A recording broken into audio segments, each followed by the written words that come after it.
राशि मंथन चैनल पर आपका स्वागत है। हमारी ज्योतिष की गणित श्रृंखला आरंभ हो चुकी है। पिछली बार मैंने आपको वार के बारे में बताया था और अब की बार मैं आपको तिथि के बारे में बताऊंगा, जो हमारे पंचांग का दूसरा हिस्सा है। आपके सामने लिखा हुआ है कि पंचांग के 5 हिस्से, उसमें ये हम बता चुके हैं।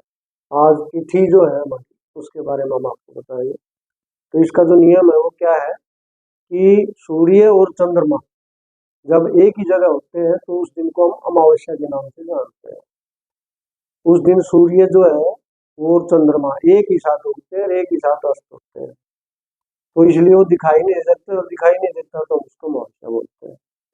लेकिन सूर्य 24 घंटे में 1 डिग्री के आसपास चलता है कुल, और चंद्रमा एक दिन में 12 से 13 डिग्री चलता है, तो वो उससे आगे निकल जाता है।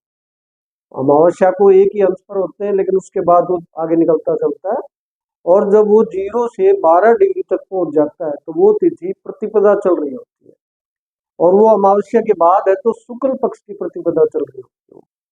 जैसे हमने यहाँ लिखा हुआ है कि चंद्रमा की डिग्री में से सूर्य की डिग्री बताई, 12 डिग्री जब आई तो शुक्ल पक्ष की प्रतिपदा खत्म होगी।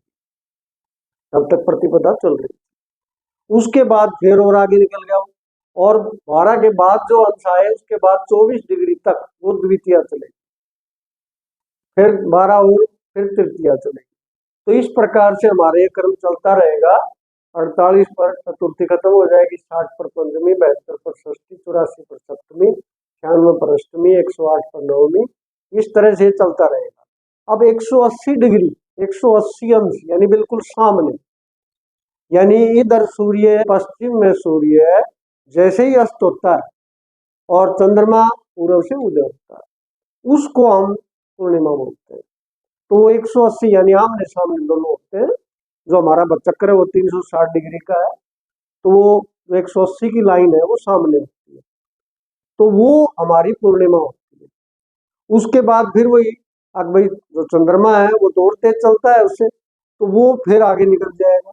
अब क्योंकि पूर्णिमा के बाद कृष्ण पक्ष आरंभ हो जाता है, तो वो जब उससे और 12 डिग्री आगे जाएगा तो वो जो है इसमें 12-12 हम जोड़ते रहेंगे, तो वो दोबारा से हम की बार तिथियां जो होंगी वो कृष्ण पक्ष की होंगी।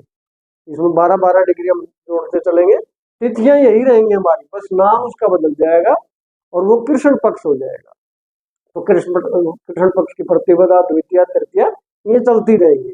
चतुर्दशी तक वो वही चली, लेकिन उसके बाद जो तिथि आएगी वो पूर्णिमा थी शुक्ल पक्ष में, अब की बार वो अमावस्या हो जाएगी, यानी फिर दोनों एक साथ इकट्ठे हो जाएंगे, सूर्य और चंद्रमा, और फिर वो एक साथ उगेंगे, एक साथ वो अस्त होंगे। तो ये हमारा तिथियों का निर्धारण है कि तिथियां बढ़ती कैसे। तो इसमें आप जो है किसी भी पंचांग से या किसी भी जो है मोबाइल पर अपना को डाउनलोड करके सॉफ्टवेयर, और ये चीजें अपने हाथ से प्रैक्टिस भी कर सकते हैं।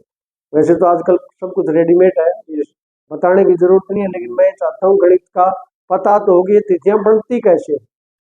भाई आपने पढ़ी जरूर है कि आज ये तिथि है, आज ये तिथि है, लेकिन उसका हमें कम से कम पता तो होना चाहिए।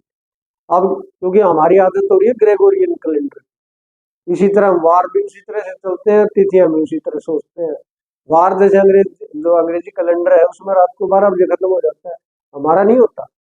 हमारा सूर्योदय से अगले सूर्योदय तक वार रहता है, जबकि ग्रेगोरियन कैलेंडर में रात को ही हो जाता हूँ।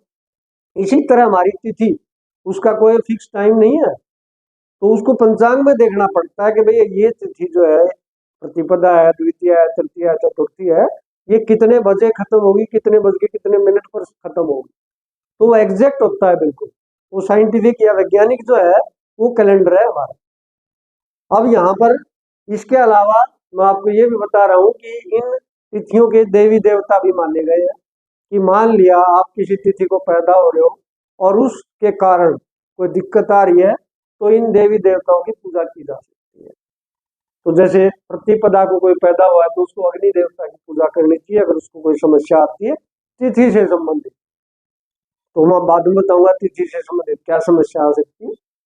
इसी तरह द्वितीया को पैदा हुआ है तो उसको ब्रह्मा की, तो ये ऐसे देवता हमने लिखे हुए हैं, पार्वती, तृतीया, चतुर्थी, गणेश, ये देवता आपके सामने, इसका स्क्रीनशॉट आप ले सकते हैं।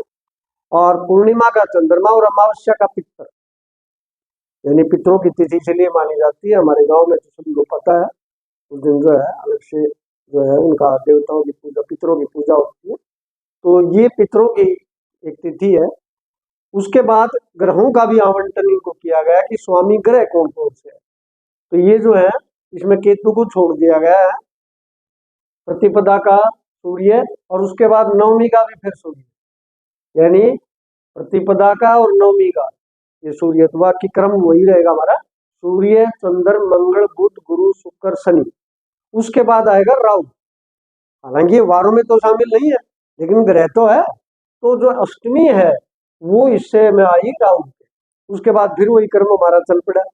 यहाँ पूर्णिमा शनि की के विषय में आई और अमावस्या राहु के विषय में आई।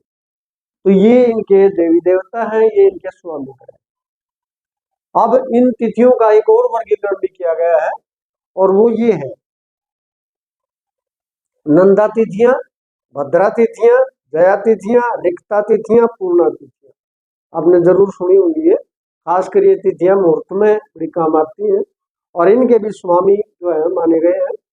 नंदा तिथियां हैं प्रतिपदा, षष्ठी और एकादशी। ये 5-5 जोड़ते जाओ आप, 1, 5, 6, 11। तो ये शुक्र इनका स्वामी ग्रह है।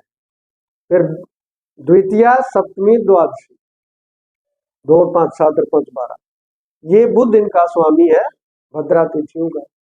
उसके बाद जया तिथियां, तृतीया, अष्टमी, त्रयोदशी, 3, 5, 8, 5, 13।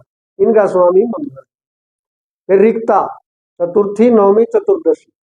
ये रिक्ता नाम से ही पता लग जाता है, ये खाली तिथियां हैं, इनको कोई काम नहीं किया जाता, को बड़ा काम, बाकी तो दैनिक जो काम है हमारे वो तो करते ही। इनका स्वामी क्योंकि शनि है। फिर पूर्णा तिथियां, पंचमी, दसवीं और पूर्णिमा और अमावस्या भी शामिल है इसमें, ये गुरु की तिथियां। तो ये काम आती है हमारे जब हम मुहूर्त निकालते हैं। जैसे ये शुक्र ग्रह शुभ आता है, बुध शुभ है, गुरु शुभ है, तो इनको शुभ काम किए जाते हैं। मंगल क्योंकि लड़ाई झगड़े का ज्यादा है, तो इस प्रकार के जो काम हो इन तिथियों में किए जाते हैं। और शनि ये रिक्ता तिथि है, तो इनमें बचा जाता है कोई भी काम करने से।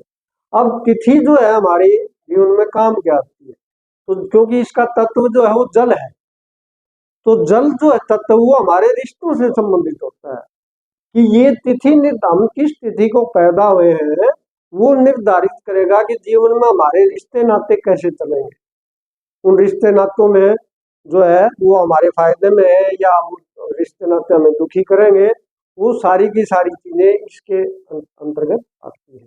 तो उसके अनुसार उनके, जैसे मैंने शुरू में जिक्र किया था, देवी देवता उसका हम आते हैं कि मान लिया किसी रिश्ते में आपको कोई दिक्कत हो रही है किसी प्रकार की, तो इन देवी देवताओं की पूजा की जा सकती है। तो आज के लिए तिथियों में बस इतना ही है। आगे आगे जो है हम नक्षत्र लेके आपके पास आएंगे। नमस्कार।